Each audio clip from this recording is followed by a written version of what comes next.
Chapter 118 A Simple Thing. About an hour later, we were all seated in the giant auditorium waiting for Mr. Tushman to give his middle school address. The auditorium was even bigger than I imagined it would be. Bigger even than the one at Via's school. I looked around and there must have been a million people in the audience. Okay, maybe not a million, but definitely a lot.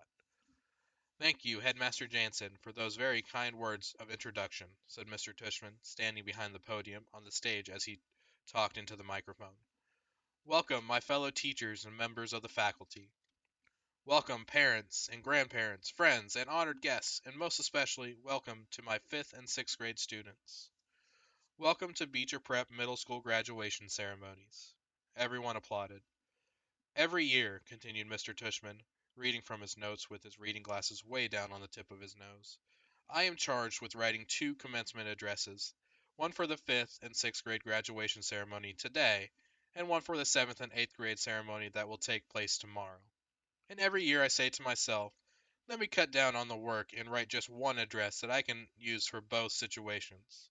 Seems like it shouldn't be such a hard thing to do, right? And yet, each year I still end up with 2 different speeches, no matter what my intentions. And I finally figured out why this year. It's not, as you might assume, simply because tomorrow I'll be talking to an older crowd with a middle school experience that is largely behind them, whereas your middle school experience is largely in front of you.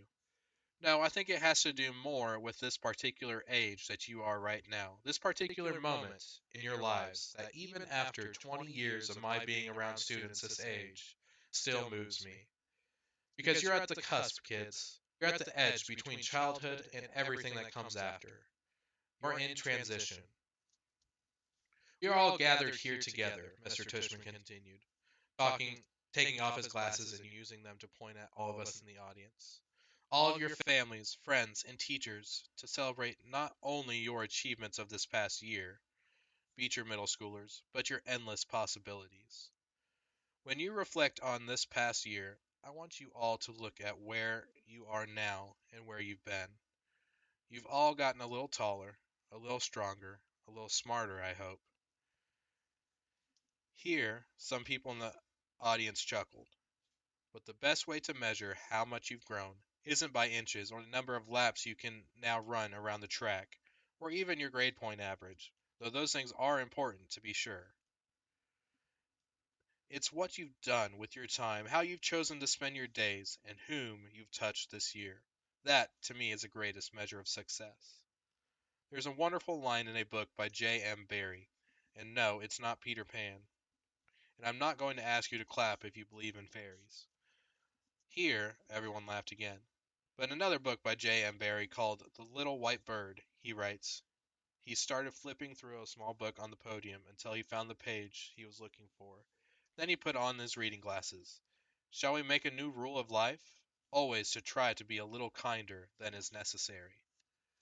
Here, Mr. Tushman looked up at the audience. Kinder than is necessary, he repeated. What a marvelous line, isn't it?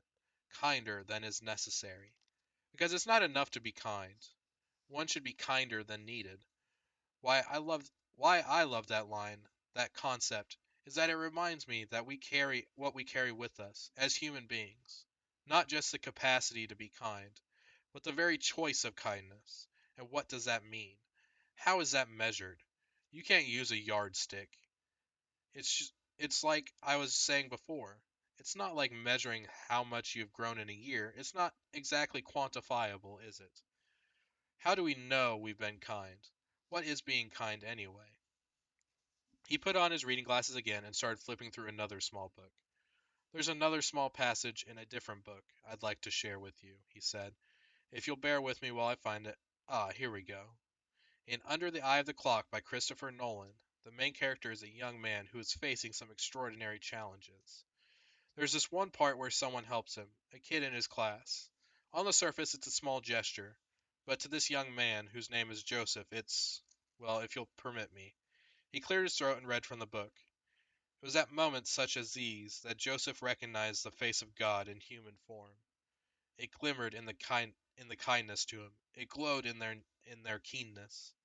It hinted in their caring. Indeed, it caressed in their gaze. He paused and took off his reading glasses again. It glimmered in their kindness to him, he repeated, smiling. Such a simple thing, kindness. Such a simple thing. A nice word of encouragement given when needed. An act of friendship. A passing smile. He closed the book, put it down, and leaned forward on the podium. Children, what I want to impart to you today is an understanding of the value of that simple thing called kindness. And that's all I want to leave you with today. I know I'm kind of infamous for my verbosity. Here everyone laughed again. I guess he knew he was known for his long speeches. But what I want you, my students, to take away from your middle school experience, he continued, is the sure knowledge that in the future you make for yourselves anything is possible. If every single person in this room made it a rule that wherever you are, whenever you can, you will try to act a little kinder than is necessary, the world really would be a better place. And if you do this, if you act just a little kinder than is necessary, someone else, somewhere, someday may recognize in you, in every single one of you, the face of God. He paused and shrugged.